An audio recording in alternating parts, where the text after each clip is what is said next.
नमस्कार, मैं लोक मित्र। आप लोग देख रहे हैं हम लोग 24x7 टीवी। आइए नजर डालते हैं आज की एक और बड़ी खबर पर।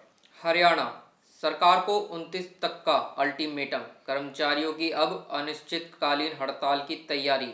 हरियाणा में मांगों को लेकर नगर पालिका कर्मचारी संघ के बैनर के तले सफाई कर्मचारी और अग्निशमन कर्मियों की हड़ताल 9वें दिन भी जारी रही। वीरवार को भी जिले में कर्मचारियों और पुलिस के बीच तनाव बना रहा। कई स्थानों पर कर्मचारी और पुलिस कर्मियों के बीच झड़प भी हुई। गुरुवार को यमुनानगर से 5, कैथल से 198 व हिसार से 118 कर्मचारियों को हिरासत में लिया गया, जिन्हें बाद में छोड़ दिया गया। हिसार में गुरुवार को पुलिस व सफाई कर्मचारियों के बीच झड़प हुई और पुलिस ने लाठीचार्ज किया। प्रदेश भर में तनावपूर्ण स्थिति पैदा हो गई।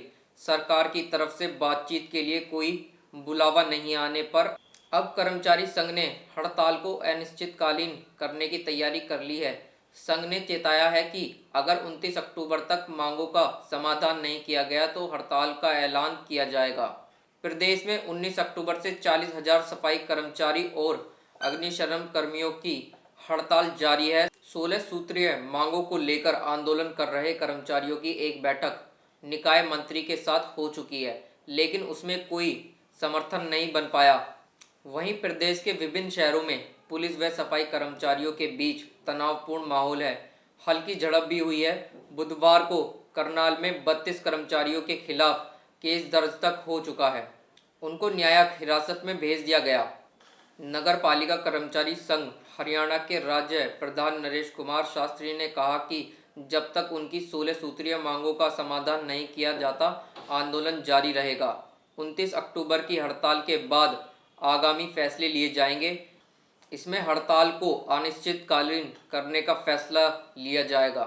शहरों में लगे 1000 टन के कचरे के ढेर। संघ नेताओं का कहना है कि 22 नगर परिषद, 11 नगर निगम में प्रतिदिन 10 से 12 हजार टन कूड़ा निकलता है। पिछले 9 दिन से प्रदेश में कूड़े का उठान बंद है। ऐसे में सभी शहरों में कूड़े के ढेर लगे हुए हैं। हालांकि स्थानीय स्तर पर जिला प्रशासन निजी कर्मचारियों से कूड़ा उठाने की कोशिश कर रहा है, लेकिन कर्मचारी ऐसा करने से रोक रहे हैं। इसी के चलते पुलिस और कर्मचारियों में भिड़ंत हो रही है। 1996 के बाद नहीं हुई पक्की भर्ती। नगर पालिका कर्मचारी संघ के राज्य महासचिव मांगेराम तिगरा ने कहा कि हरियाणा में 1996 के बाद निगम परिषद और पालिकाओं समेत सभी सरकारी विभागों में सफाई कर्मचारियों के लिए कोई भी पक्की भर्ती नहीं की गई है।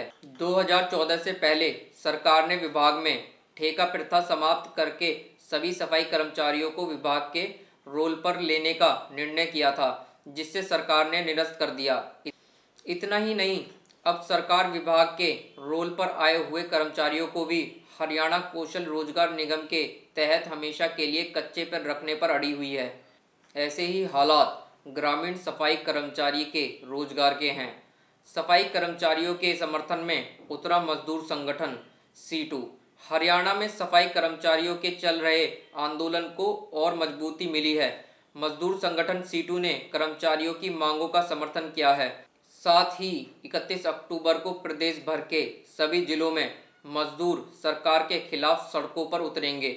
सीटू हरियाणा की प्रधान सुरेखा, महासचिव जय भगवान और कोषाध्यक्ष विनोद कुमार ने कहा कि सरकार हड़ताली कर्मचारियों की मांगों का तुरंत समाधान करे। उन्होंने 40,000 शहरी सफाई कर्मचारी की हड़ताल का समर्थन करते हुए सरकार द्वारा हड़ताल को दबाने के लिए लगाए गए एस्मा जैसे कानूनों की निंदा की। सीटू नेताओं ने कहा कि सरकार शहरी सफाई कर्मचारियों को अकेला न समझे और उनकी आवाज़ दबाने की कोशिश न करे। सीटू नेताओं ने कहा कि एक तरफ सरकार सफाई कर्मचारियों को कोरोना योद्धा और स्वच्छता सैनिक बताती नहीं थकती और दूसरी तरफ जब वे अपनी मांगों के लिए आंदोलन करते हैं तब मंत्री उनसे वार्ता करके मांगों का समाधान करने का आश्वासन देते हैं, बाद में मुकर जाते हैं। ऐसा ही 5 दौर की वार्ता में शहरी सफाई कर्मियों के साथ नगर निकाय मंत्री ने किया और यही बर्ताव ग्रामीण सफाई कर्मियों के साथ पंचायत मंत्री ने किया।